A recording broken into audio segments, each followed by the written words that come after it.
kurambura bya byigisho ejo twize icyigisho twatangiye icyigisho kitubwira ngo guhangana n'ubuhumyi bw'iby'umwuka. Turi kumwe n'aba batumirwa, reka tubakire babasuhuze noneho dukomeze n'ingingo ikurikiyeho. Turabasuhuje bene data, mugire igitondo cyiza.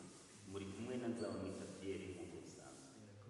Mwaramutse neza, suhuje mu izina rya Yesu, nitwa Charles mwene so, Imana ibamugisha. Murakoze cyane. Ibyigisho n'ibyigisho biboneka kuri iyi cano SDARM, cano y'itorero ry'Abadiventiste bose wa karindwi bahugurura mu Rwanda. Twiyemeje kubagezaho ibi byigisho mu Kinyarwanda. Ni ibyigisho bya Bibiliya mu ishuri ryo ku Isabato bidufasha kwiga Bibiliya.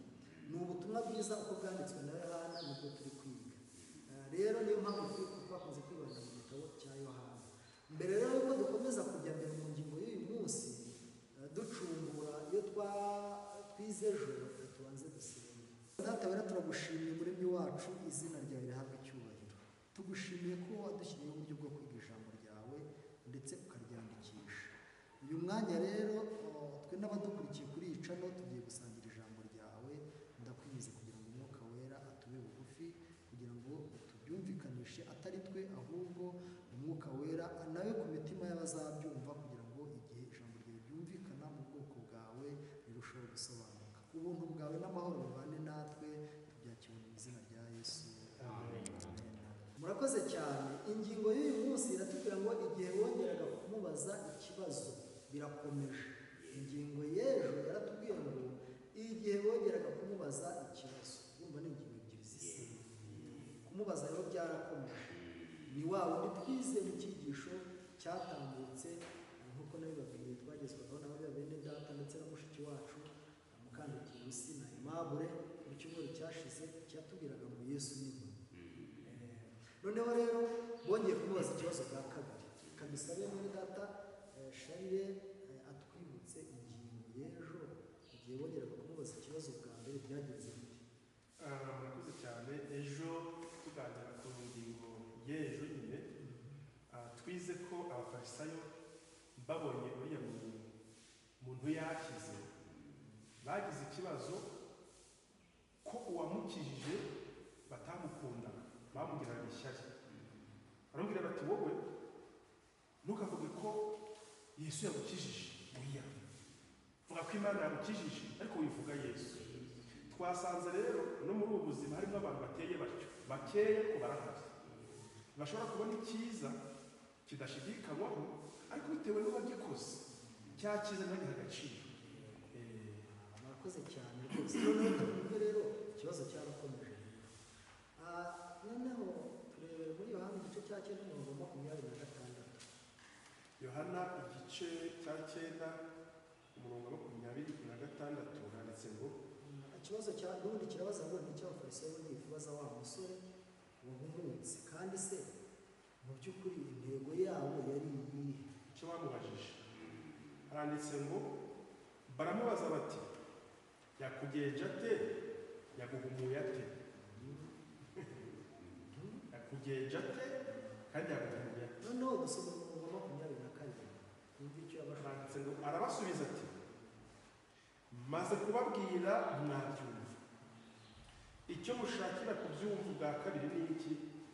Mbese namwe murashaka kuba abigishwa be? Yari yababwiye bwa mbere ntibumva, ariko igihe n'ubwo bisomye bisa n'aho bashaka natwe kumuhinyuza ko ibyo bintu bitabaye. Yakugenje ate, yaguhumuye ate niba utabeshye? Reka tubyumve. Pierre nadusomere hano mu gitabo cy'ivuguruye byose ku paje 483. Turarushaho kubyumva neza impamvu yatumaga bamubaza biriya bibazo. Abafarisayo barongera baramubaza bati, yakugenje ate, yaguhumuye ate? Bagerageje gukoresha amagambo menshi kugira ngo bamutere urujijo, maze agera aho yibwira ko yibeshye. Nushaka urumva impamvu yatumaga bamubaza, bari kugira ngo bamucanganye. Ariko uriya mugabo yari afite ikimenyetso kidashidikanya. Yumvaga bari kumutera umwanya wose. Mundeke nirebe ibyari. Muri namwe no kubareba birashimisha. Ubundi se narababona. ngo mbese ko nababwiye bwa mbere mwumve kibuka muza kumbaza bari mu babigishwa be yaratangiye kubamurangiza noneho nabo rero bari bafite ikibazo, bari bari ku gitutu cy'abantu barimo kubabwira bati uriya ni Kristo, kubera iki mutamwemera mureba n'ibi bintu arimo gukora. niwe wahanuye sibyo n'abamubazaga niba mureba neza nabo ngabo n'ikimenyetso cyari cyabayeho cyari cyabakanze, bari bacanganye kuko barashaka se yakize kuko bari bamuzi yari kizima bose batese wahumutse kino se yaguhumuye ate urumva nabo ngabo bari bafite koresha ko ibyo bari bakunda abayuda bari bafite umuco mubi, ari nabo twabonye muri iriya ngingo yitwa muri iki umutwe w'icyigisho icyitwa gutuka umwuka bo nabo ubwabo mu mpaka bageraga igihe bagasobanukirwa neza ko uwari Mesiya wasezeranye, ndetse bo bari n'abahanga kuruta bariya mu rubanda ko babaga baranasomye ngo barabimenyaga neza n'umwuka w'Imana akabibemeza, ariko barangiza ngo bakabirwanya kubera ko ngo byabaga bije gukuraho icyubahiro cyabo, babonaga bije gukuraho icyubahiro cyabo, kandi mu bundi buryo bundi ahubwo nibwo cyari kigiye no gushyigikira. Noneho reka tujye hepfo kuri se, ni gute twakwiringira ko no muri iki gihe twahabwa ubufasha nk'ubwo ubufasha bwatanzwe icyo gihe n'uyu munsi bwagenza bute bwaboneka ari ubufasha bwahawe uriya muntu wabanaga n'ubumuga bwo kutabona, ndetse n'ubufasha bwahabwaga abafarisayo burya bahabwaga ubufasha ndetse na rubanda, ubwo kiriya gikorwa ntabwo cyagarukiye ahubwo cyafashe no kuri rubanda, abantu bose cyane ababyeyi buriya muntu wabanaga n'ubumuga bwo kutabona rwose cyabakozeho. Noneho dusomere muri Luka 12:10 na 11 umurongo wa 11 n'uwa 12, ni igice cya 12 umurongo wa 11 n'uwa 12. aranditse ngo kandi niba bajyana mu masinagogi no mu batware no mu bakomeye, ntimuzahagarike umutima w'icyo uzireguza cyangwa w'icyo muzavuga, kuko umwuka wera azabigisha ibyo muzaba mukwiriye kuvuga muri uwo mwanya. Burya hari ubufasha bwahawe uriya muntu wabanaga n'ubumuga igihe bamucaringaga kugira ngo barebe ko bamucanirikisha.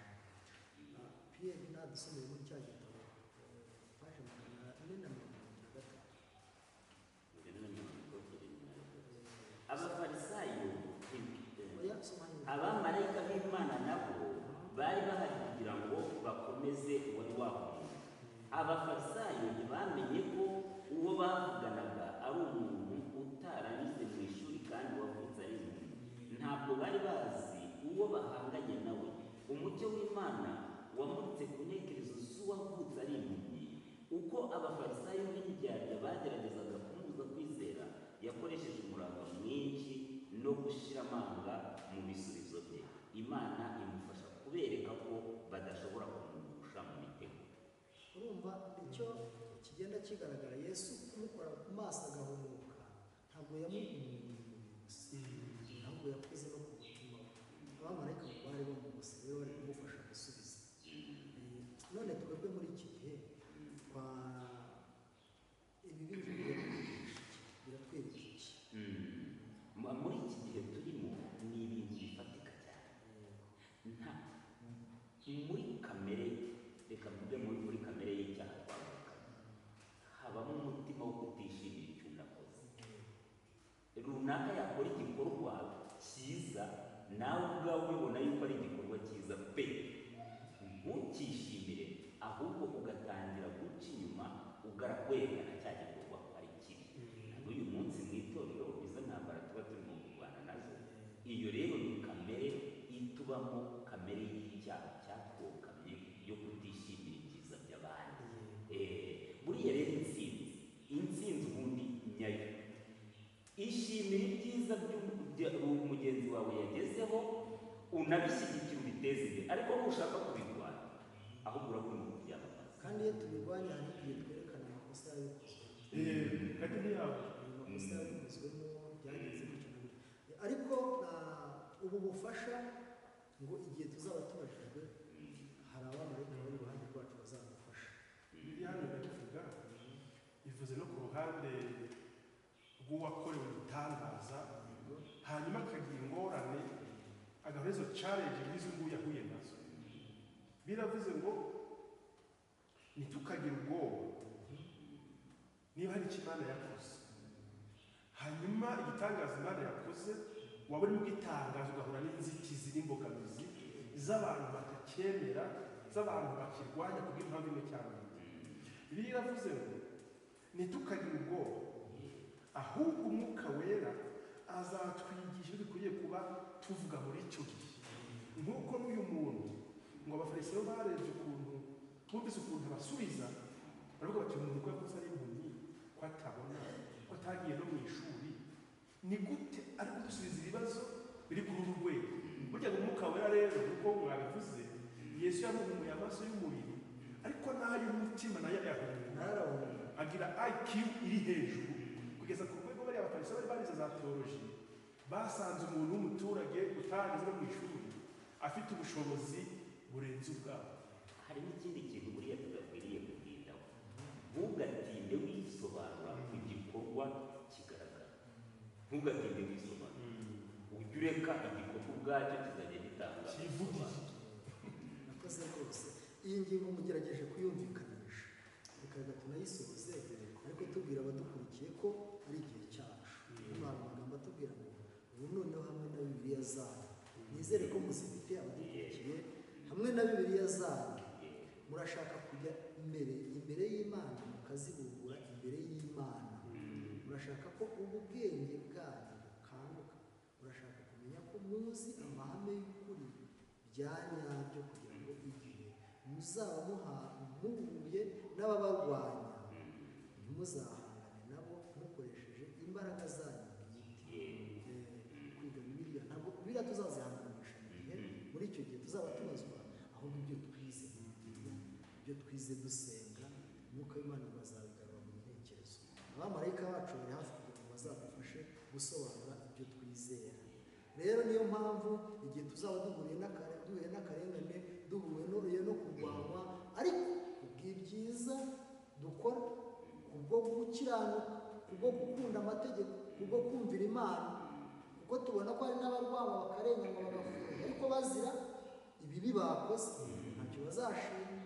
Ariko igihe tuzaba twumvira Imana, tugendera mu mategeko yayo, tugakunda abantu, tukumvira abayobozi baba b'itorero baba n'aba leta, tukumvira ibyo Imana itegeka, tukagendera mu murongo w'amategeko y'ukuri, ngo igihe tuzaba turwanijwe ntituzahamuke, ahubwo ibyo twize Umwuka w'Imana azajya adufasha kugira ngo turusheho kubisobanura.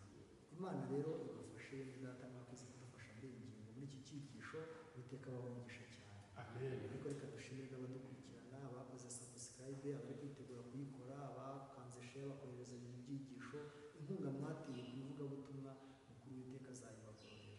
Rero ibyigisho byacu nakagaruka, Uwiteka abamugisha mu izina rya Yesu. Amen.